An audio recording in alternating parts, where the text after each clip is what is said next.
Hey everyone, welcome back to Topher Drives, where this week I've been driving this 2025 Nissan Kicks SR. This is brand new for the 2025 model year, the second generation now of the Nissan Kicks, the car that initially replaced the Nissan Juke, which was a very funky looking subcompact crossover thing from the 2010s. And I think finally this new generation of Kicks, at least in the looks department, kind of fills the gap from the Juke, because it looks a little bit more funky than the outgoing car. And as I've said time and time again, polarizing looks are important in the compact SUV and subcompact SUV segment. I don't think this looks too crazy, but I think it looks different and unique enough to where it does make somewhat of a statement. Now, this one is the SR. It's the top trim. There are three trims available: S, SV, and SR in typical Nissan form. This one, as spec'd in front of us, is about $32,000, so it is a bit expensive, I think, for what it is.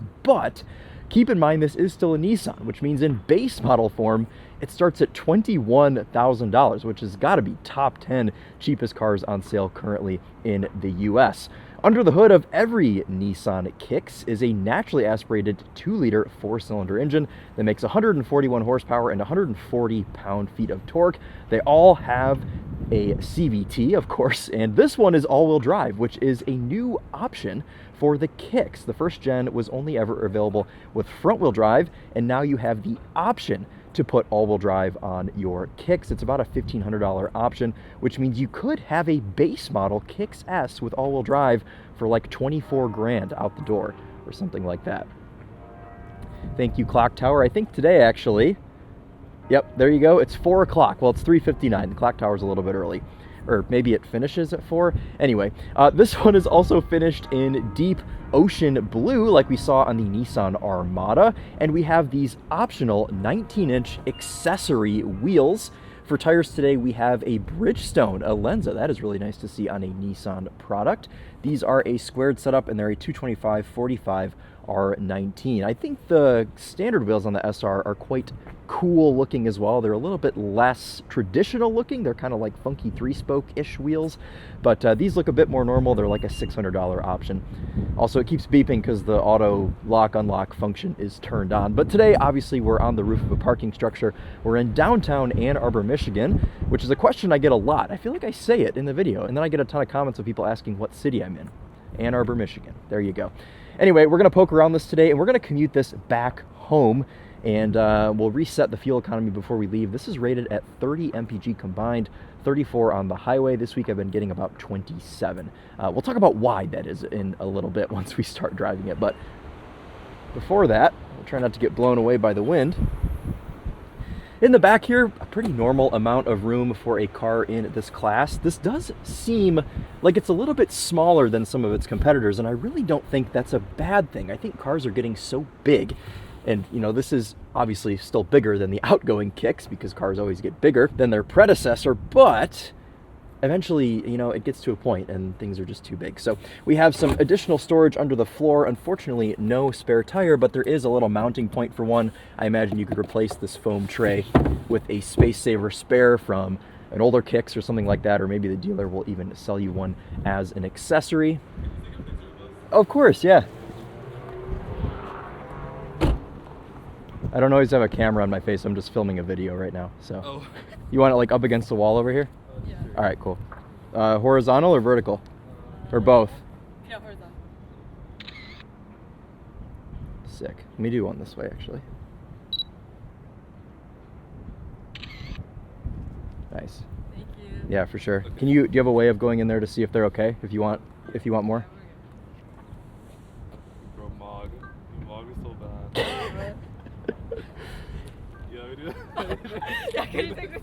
As many as you want. I don't mind. Okay. Are you filming a video? Yeah, I do car reviews, so I like I come up here to start videos, and yeah. Wait, do you have a YouTube channel? Yeah. Wait, what's the name? Topher Drives, TOPHER DRIVES. It's all POV stuff. That's fine. Cool. Yeah. Oh, wait, sorry, what? TOPHER Drives. DRIV. Yep, that's me. Oh my god, Wait, no, bro, you're famous. Oh my god. Wait, I always wondered how like car reviewers get the cars. Do they just do, like, So it themselves? there's like fleet companies that manage cars from the manufacturers. So this car is straight from Nissan, and I just get it for a week and I review it and then I give it back. Oh, So that's yeah, so cool. yeah. Oh. Can I get a picture with Yeah, you? can I get a picture? If you want. Okay. Cool. Yeah. Wait, what about me? Okay. Thank you so much. For sure. All right, nice to meet you. Thank you so Yeah. much. See ya. Stepping into the back seat of the 25 Kicks, you can see that we do actually have some pretty fun materials in here. We have a bit of a leatherette material, red and gray stitching, this kind of nice, almost Nismo-esque cloth here in the middle, which does feel like it will hold up nicely in the long run. Also, as far as spacing goes,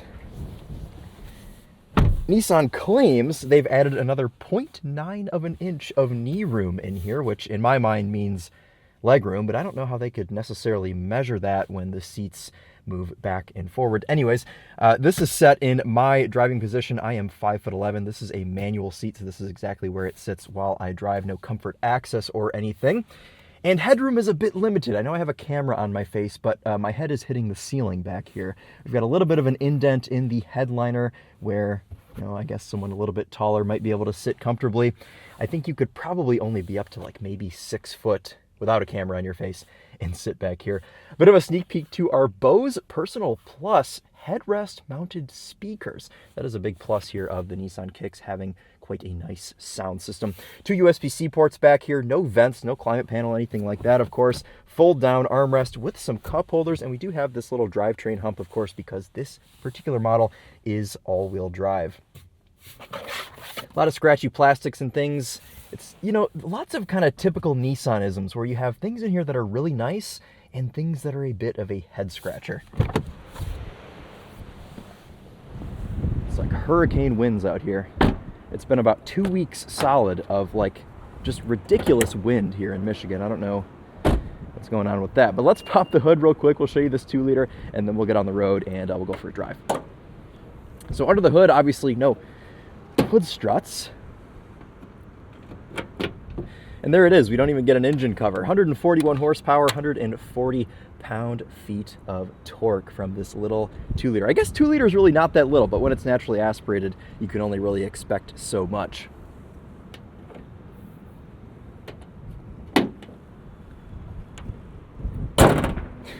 That's just the grill. Oh my goodness. You can see how much that moves when you shut the hood. And I was a little bit nervous at first because the hood does flutter a bit at speed. You can see there's a little bit of movement there from that, and I was concerned that it wasn't shut, so I slammed it really hard when I was doing the winding road video, and I thought I broke the grill off of the car. Luckily I did not. Down here, kind of a cool design element, you have like these like almost diamond pattern pieces of plastic here cladding there on the bottom of the doors. And while I'm down here, actually I want to talk about one final thing as the car locks and unlocks itself a million times. We have 8.4 inches of ground clearance here on this Nissan Kicks. So if you're somebody that is kind of prone to running over curbs, you may have some better luck not damaging your car as much here with the new Nissan Kicks. All right. Let's go ahead and hop up front. You can see front door panels, pretty similar materials to what we saw in the back. However, these are trimmed a little bit more. We have this like faux carbon fiber looking almost material here where you would rest your elbows, more of that red and gray stitching. Front seats actually look quite nice. I like the design of these seats overall. However, once you sit in them, they do squeak a bit. Now this car's got 7,000 miles on it. It's a press car, and I know you could say, oh, well, 7,000 miles is nothing, but these cars are driven and used quite hard. So I don't know if this is unique to this particular Kicks. If you are a 2025 Kicks owner, please sound off in the comments and let me know if your seat squeaks.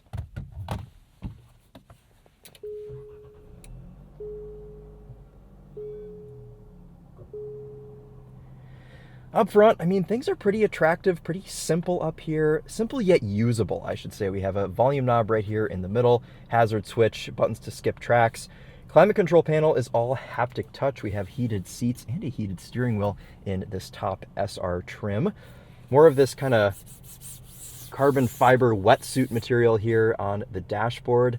And I mean, you've got pretty much everything you need. There's some places to put things. At least we have a wireless charger here for the phone, 2 USB-C ports, drive mode selector, very deep cup holders. I mean, that is just wild. And you look at that and you wonder then, why is the center console so small? Like, you think you maybe could have used some of this real estate here to make this a little bit bigger. I have one BMW badge actually for something I'm working on at the warehouse right now, and that's about all that fits in there. So maybe something they could improve on for the next generation. Otherwise though, I mean, I like that this isn't piano black. That is definitely the correct move to make. Never like to see piano black down on the console.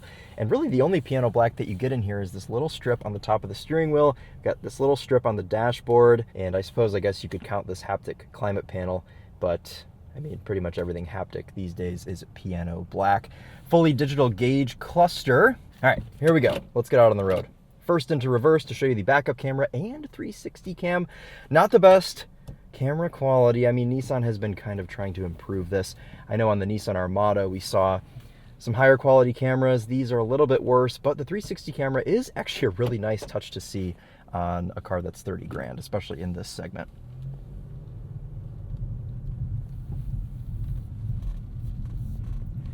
You guys get to listen to this seat creak for the entire video. Now, I really liked the last gen Nissan Kicks, from my memory anyway. I mean, I drove it like, oh man, it was probably 3 years ago. I was pretty new to this job. I feel like it was one of the first press cars I had, and it still had the Bose speaker headrests. I remember the chassis being really fun and playful. And overall, I thought it was pretty reasonable. I think that one was under 30,000. This one, of course, in top trim now just barely over 30,000. And a lot of those things have stayed. I think Nissan has gotten the chassis even more dialed in this car. It's pretty fun to drive. The steering is good. The weight here in this parking structure, it's on the lighter side, though certainly not the lightest in the segment. But at the same time, I was really hoping to like this car more overall.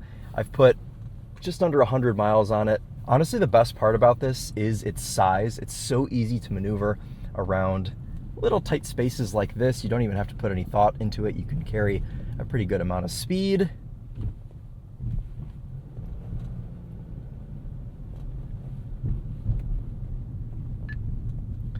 Throttle response takes a little bit of getting used to because it's kind of typical Nissan where it's very numb for the first like half of the pedal, and then it's everything. So you have to really be gentle. They could work on it. And the CVT in here, I don't think it helps. I am kind of hoping to see Nissan continue to get away from the CVT. We saw them take it out of the Murano, which was a good first start. That's probably not going to work out too well for you.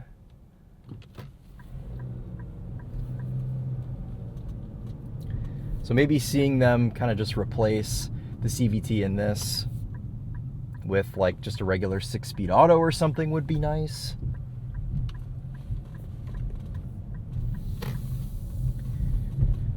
But honestly, it's fairly easy to get used to. And once your brain's calibrated, you don't have to put a ton of thought into it. Meaning the throttle response. Brake pedal feel very nice. I do actually like that. And ride quality is pretty good too, even on these 19-inch wheels. You do have quite a bit of road intrusion. You guys can probably hear that over some of these potholes. It's a nice Civic Type R and a C8 Corvette.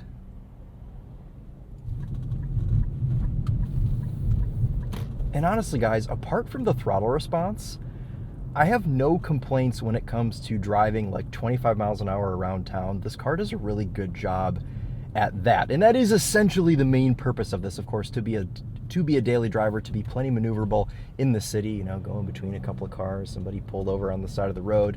It's small enough, you can put it in very small places and you don't have to be stressed about it. However, the biggest problem for me is that Nissan already makes a lot of very good little city commuter cars, a couple of which we have recently featured on the channel, the 5-speed manual Nissan Versa and the Sentra, both of which drove very nice, in my opinion, even a little bit better than this. And it kind of makes the validity of this car come into question a bit. The biggest perk here, of course, is that you are able to option on all-wheel drive, and you have the ground clearance. Brake pedal is nice and gradual. You can practice your limo stops and be totally fine. Oh man, we've only been averaging 17 MPG so far. Get me out of the city. I would like to elevate this to at least, I don't know, 27, 28, 16.9 now. It's dropping.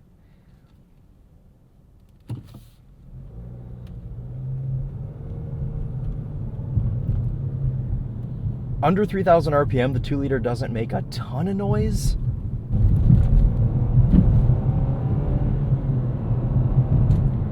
And over 25 miles an hour is where I start liking the Nissan Kicks less. There are many things about this that are kind of just not pleasant once you're actually out of a city setting. For one, the volume of the 2-liter above low RPMs is kind of unacceptable. I think if you're charging 30 grand, at least the top trim car should have maybe some extra sound deadening, as other companies do. You see Toyota doing this, you see Honda doing this, making the higher trim economy cars just that much quieter. You know, if you're going to charge that much more, maybe give me something a little bit extra. And the other thing is just the volume in general of everything. The road noise in this car is shocking. And I mean, here.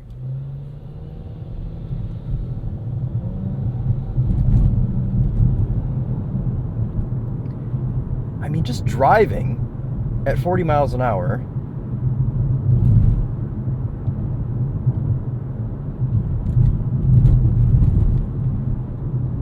you can really hear those impacts. They're very well defined over the potholes. The 19-inch wheels don't help, obviously.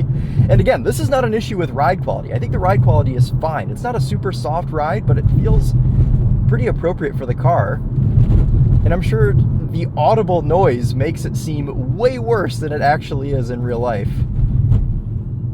But, I mean, it's so loud. Luckily, you have the Bose sound system to drown some of that out.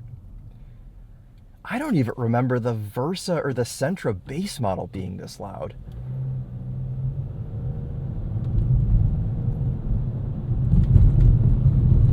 And it's a shame because I think this car looks the part. There's a lot of rattles in here as well. I think from a design standpoint, they got this right. Steering and chassis, fine. And the big shame here is like the rest of this car is actually pretty dang decent. Ooh, okay, that was a rough one. I don't know if you guys can see on camera the hood fluttering as we go over bumps. That's a bit unnerving as well. I hate when Nissan makes a car that has good bones and like could be so good if just a couple things were tweaked. And this is kind of one of those situations where I'm disappointed. And I'm even more disappointed actually because I drove the Murano and I liked it. I drove the Armada and I would borderline say I loved it. I really, really liked the new Nissan Armada. I liked the Versa, I liked the Sentra, and I was really hoping to like this new Kicks more. And it's tough because this segment is so competitive. I mean, this car is $32,000 and it has a volume, an NVH level that I would expect from a base model. Honestly, even louder than I would expect from a base model. You can have a Mazda CX-30 Carbon Edition for the same price as this car. You can have a Toyota Corolla Cross XSE for the price of this car. You could have a top trim Honda HR-V. There are a lot of pretty competitive cars in this segment that are quite good, and it's a little bit hard to justify. What I think would make the most sense for this Nissan Kicks would be for you to just go absolute bare bones base model, 21 grand, or like 24 grand if you desperately need all-wheel drive. And that's, I think, where this would make a little bit more sense, because then you're not necessarily expecting as much. You're not expecting $32,000 car levels of, I hate to say the word luxury, but I don't really know how else to put it. Vent placement is pretty good. Vent tabs make these easy to aim as well. I really like that you have this one that's a little bit higher up next to the steering wheel. On vehicles that aren't equipped with a heated steering wheel, that'll definitely help to warm your hands in the winter. Speaking of the heated steering wheel, this gets very hot. I'm actually quite impressed with that. Hot to the point where I feel like I need to turn it off. And honestly, I do prefer that. I think a lukewarm heated steering wheel, just keep it. I don't even want it at that point. I want my hands to be on fire. And this one does that quite well.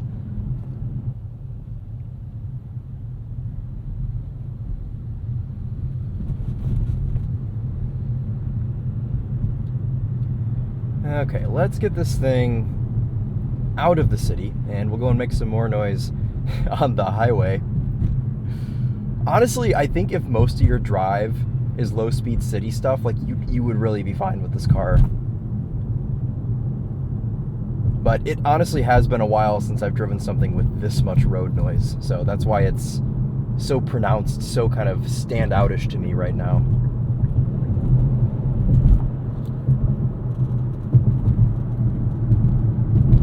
Chassis really is great on this car. It handles really well. Steering feel is actually pretty good too.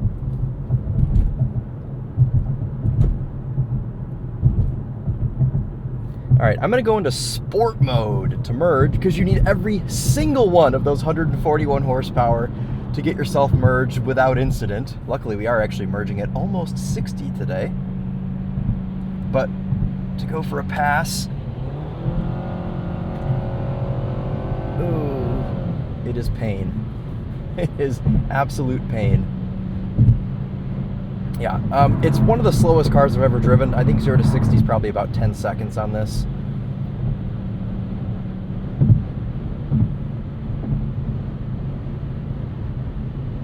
And it's quite a peculiar thing, actually, the whole NVH, because it seems as though wind noise is like not that bad, which means we must have some kind of like acoustic glass in this car.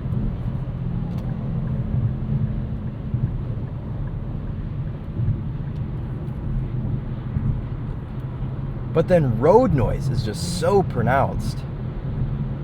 So, I don't know.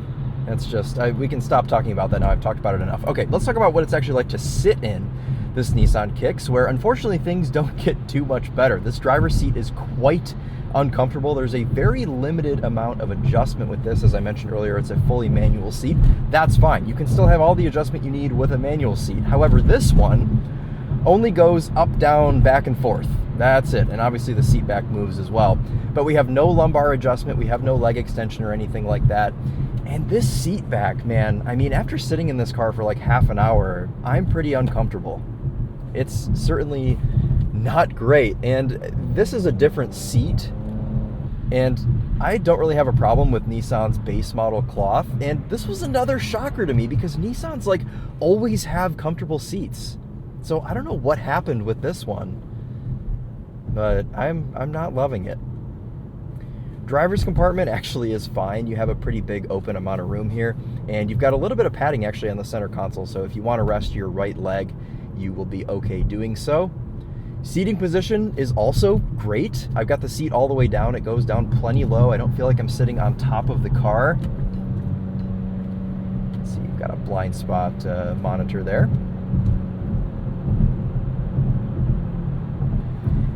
Ergonomically, things are a bit weird. The center console sits pretty far back, so you can't even really like rest your arm on it unless your hand is completely off the wheel. And elbow comfiness, pretty hard door panel. I mean, even the console is not super soft, but you're not resting your arm on it anyway. So we are still in sport.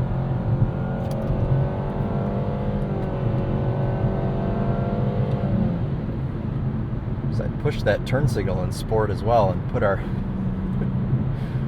headlights down into the parking lights. Okay, put those back into auto.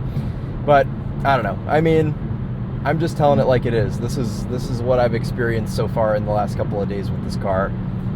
And it makes me sad because I always want to like every Nissan. I feel like Nissan has been through so much and they've been kind of clawing their way back to being an actual like legitimate car company. So this one was a bit of a disappointment for me. We do have driver aids. We have ProPilot Assist on this Nissan Kicks SR. Steering wheel buttons are a matte black plastic, which means they don't get covered in fingerprints. Cruise control is pretty easy to operate. You can adjust your distance for the adaptive cruise right on the steering wheel. Always love to see that. And we have steering assist as well, which is also a physical button over by your heated steering wheel. You've got two steering wheel buttons right next to each other. I have no problem with that. This actually holds a lane pretty well, but it does yell at you about every 5 seconds to put your hands on the wheel. So it's nice for in a pinch. If you need to do something for a second, this will hold the lane for you with no problem. This is the closest following distance currently. You can see it still gives plenty of room from the car in front. All right, let's talk about something positive here with the Nissan Kicks, and that is the Bose sound system, which has these integrated headrest speakers like you see on a Miata. The old Kicks has this too, and I always thought it was one of the most fun and unique features that this car had. So let's go ahead and get a song going, and we'll let you listen to them.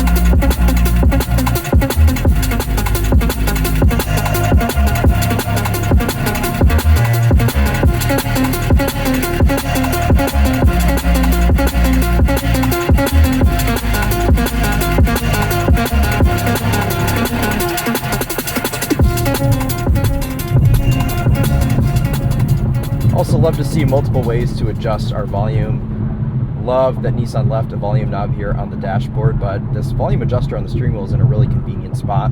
And this Bose is pretty dang good. Honestly, I would call it second best in the segment behind the 12-speaker Bose in the Mazda CX-30. I think that edges it out just slightly, but this one has more of kind of a cool factor with these headrest mounted speakers, which kind of just help elevate your highs. Obviously, you're not getting subwoofers back here or anything, but they help make the highs just that much crispier. So I appreciate that. But anyway, I mean, that's just about going to wrap it up for us. I think I've pretty much given you guys all my thoughts here on this Nissan Kicks. It's a fun looking car that I think with just a couple tweaks could be pretty good, but the biggest problem here for me is just the existence of other great cars in the Nissan lineup. I mean, just buy a Versa, buy a Sentra. They're like the same price.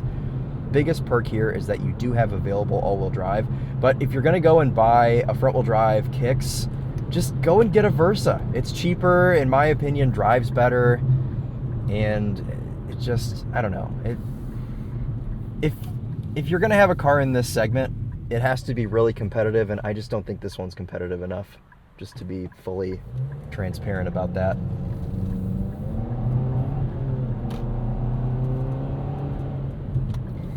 And like I've said time and time again, it's a shame. I wanted to like this way more.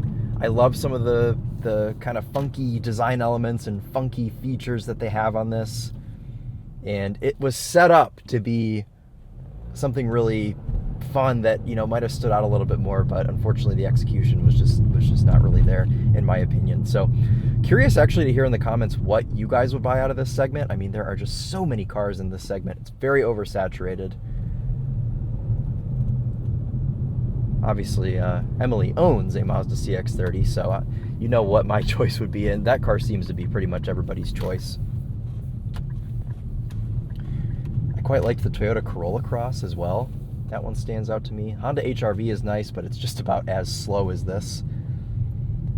I don't like to be scared while I'm merging, and I have had a couple instances in the last couple of days where this car has actually been quite frightening trying to merge on the highway.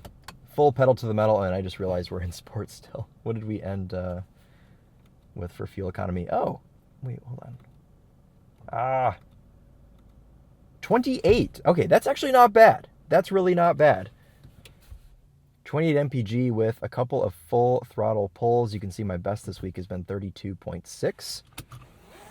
So the 30 MPG figure honestly seems to be pretty accurate for this car. And if you're driving it, and that's, you know, a perk of this CVT is it can kind of keep itself revved low more.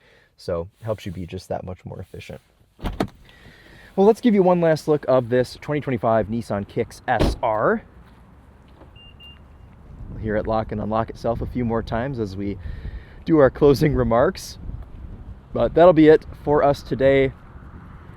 Let me know what you guys think down in the comments.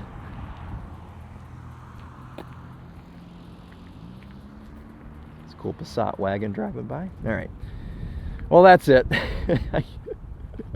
And thank you guys again for watching. Let me know what you think of the Nissan Kicks, and we will see you in the next one.